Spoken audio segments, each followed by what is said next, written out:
సంక్రాంతి పండగ అనగానే మనకి కోడిపుంజులు గుర్తొస్తాయి. ఈ కోడిపుంజులు, ఆటలు, ఒకసారిగా ఫెస్టివల్ సీజన్ అన్నీ గుర్తొస్తాయి. వీటన్నిటిలో ఒక కోడి పందాలకు సంబంధించిన టాపిక్ అయితే గనుక తీసుకుంటే, అన్నిటికి అందరిని అట్రాక్ట్ చేసేది కోడిపుంజు. ఆ కోడిపుంజు పేరు 'ప్రభాస్‌కి' సంబంధించిన పుంజు పేరైతే గనక, ఆ లెక్కే వేరు, ఆ కిక్కే వేరు. అలాంటి కోడిపుంజు పేరు 'సలార్ రాజు'. ఈ నాగబాబు గారి కోడి మిస్ అయితే ఒక 6 ఎపిసోడ్‌లు చేయొచ్చు. 180 నిమిషాలు టైమ్ స్పెండ్ చేయొచ్చనే సంగతి నేనైతే ఎప్పుడు అనుకోలేదు. కానీ అలా కూర్చోవచ్చు 3 గంటల పాటు ఒక వెబ్ సీరీస్ లాగా తీసి ఒక 6 ఎపిసోడ్‌లు చేయొచ్చనే సంగతి జీ5 కనిపెట్టేశారు. ఎలా కనిపెట్టారంటే దానికి సంబంధించిన దర్శకులయ్యుండొచ్చు, నటీనటులయ్యుండొచ్చు. ఆ దర్శకుడిని ఎందుకు నమ్మి వాళ్ళు ఇచ్చారంటే దానికి ముందు ఆ దర్శకుడు జీ5లోనే వచ్చిన 'వికట కవి' అనే ఒక వెబ్ సీరీస్ చేశాడు. ఆ 'వికట కవి'తో చాలా మంచి పేరు రావటం, దానివల్ల కొన్ని డౌన్‌లోడ్స్ రావటంతోని ఈ కోడిపుంజు 'సలార్ రాజు' గారి కోడిపుంజు మిస్ అవ్వటం అనే టాపిక్‌ని కూడా తీసుకొని 'మేం కాపులం' అనే ఒక వెబ్ సీరీస్‌ని తీశారు. 'మేం కాపులం' అనేది బాగా కాంట్రోవర్సీ కదా! అంటే యెస్. ఇలాంటి కాంట్రోవర్సీ‌లని మార్కెట్‌లో పెట్టి మార్కెట్ జేయటం ఎవరికొచ్చు అంటే దర్శకుడు, నిర్మాత, స్టోరీ రైటరు 'బీవీఎస్ రవి' గారికి బాగా తెలిసిన విద్య ఇది. 'బీవీఎస్ రవి' అంటే మచ్చ రవి గారు. ఆయనకి తెలిసిన విద్య.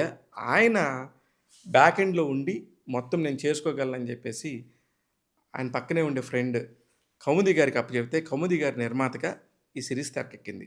ఈ సీరీస్ తెరకెక్కడంతోని చాలా ఇంట్రెస్టింగ్ టాపిక్స్ ఉన్నాయి. అన్నిటికంటే ముఖ్యంగా 'జబర్దస్త్‌లో' సంచలనాలు సృష్టించిన 'గెటప్ సీను' మెయిన్ హీరో.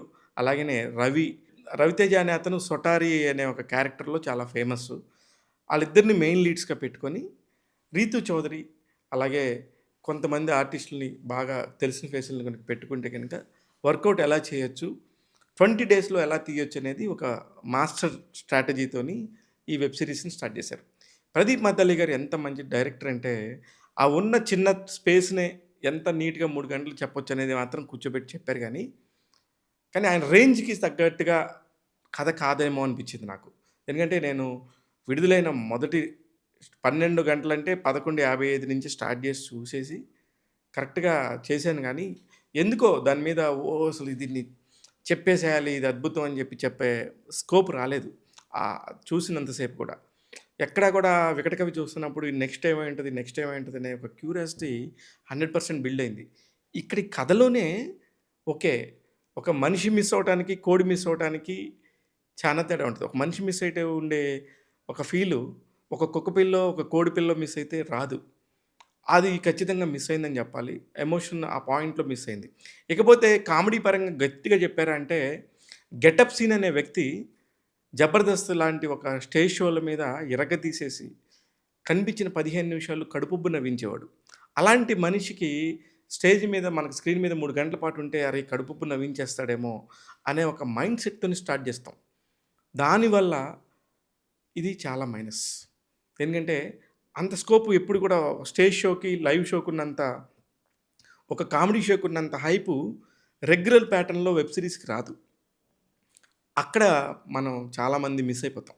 అరే! 'గెటప్ సీన్' లాంటి వ్యక్తి చేస్తున్నాడు కదా! ఇంత బ్యూటిఫుల్ ఉండాలి గదా! ఎందుకు ఇది మిస్ అయ్యాము? ఎందుకు ఇంకా స్లో ఉండింది? సరే అనే ఒక మైండ్ సెట్ ఒస్తది.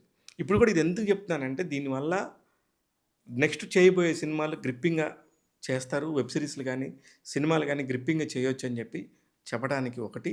నెక్స్ట్ ఒచ్చేసి ఇలాంటి వెబ్ సీరీస్‌లు ఖచ్చితంగా చేయాలి. జీ5 లాంటి ఒక పెద్ద సంస్థ, ఇలాంటి ఒక పెద్ద పెద్ద టెక్నీషియన్స్ అందరితో గనుక చేస్తే గనుక చాలా ఉపయోగాలుంటాయి. 'సాకేత్' అనే అతను మ్యూజిక్ డైరెక్షన్‌గా చేశాడు. చాలా చాలా బావుంది. అంటే అక్కడ ఉన్న సిట్యుయేషన్‌కి ఎంత బాగా కన్వర్ట్ అయ్యాడు అనేది మాత్రం నాకనిపించింది. ఇక మిగతా ఆర్టిస్టులు గూడా బావున్నారు. 'చరణ్ లక్కరాజు' అనే ఒకతనున్నాడు. అతను గూడా ఒక 'అబ్బా' అనే ఒక ఉద్యమ సంస్థను నడిపాడు. 'అబ్బా' అనే ఉద్యమ సంస్థ ఏందనేది మీరు వెబ్ సీరీస్‌లో చూడొచ్చు. అలాగే 'నాగబాబు' గారు లాంటి ఒక పెద్ద స్టేచర్ ఉన్న వ్యక్తి 'గణపతిరాజు' గారి క్యారెక్టర్ చేయటం అంటే 'గజపతిరాజు' గారి క్యారెక్టర్ చేయటం అనేది ఒక మంచి విషయం. ఇట్లాగా చాలామంది నటీనటులు గూడా ఉన్నారు. దీనివల్ల పెద్దగా ఇది గనుక బాగా హిట్ అయితే వరుసగా ఇట్లాంటి ఒక మంచి 10 వెబ్ సీరీస్‌లు చేయొచ్చు. అలాంటి స్పేస్‌లో ఇది హిట్టు అని కాకుండా ఓకే. ఒకసారి టైమ్ పాస్ చూడొచ్చు అనే ఒక మైండ్ సెట్ మాత్రం వచ్చింది. మిగతా వాళ్ళందరూ కూడా ఎవరి పరిస్థితుల్లో వాళ్ళు బానే నటించారు. 'రీతు చౌదరి' చేసిన క్యారెక్టర్ అయితే ఒక జర్నలిస్ట్ విలేజ్‌లో ఉండే ఒక యూట్యూబ్ యాంకర్ ఎలా ఉన్నారో పర్ఫెక్ట్‌గా సూట్ అయ్యారు. ఆ అమ్మాయి చాలా బా చేసింది. కానీ ఆ అమ్మాయి చాలా కీలకమైన రోలు.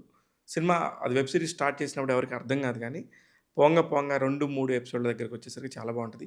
నాలుగో ఎపిసోడ్ మాత్రం చాలా గ్రిప్పింగ్ అనిపించింది నాకు పర్సనల్‌గా. మిగతా ఎపిసోడ్‌లు ఓకే. సోగా టైమ్ పాస్ అయిపోతాయి. మన తెలుగు వాళ్ళు ఒక వెబ్ సీరీస్ చేస్తే ఎలా ఉండింది? దానికి సంబంధించిన ఏంటి అనేది చూడాలంటే మాత్రం ఖచ్చితంగా ఈ వెబ్ సీరీస్ చూడొచ్చు. ట్యాగ్ తెలుగు 'మేం కాపులం' వెబ్ సీరీస్‌కి ఇస్తున్న రేటింగ్ 2.5 ఔట్ ఆఫ్ 5. నేను మీ శివ మల్లాల.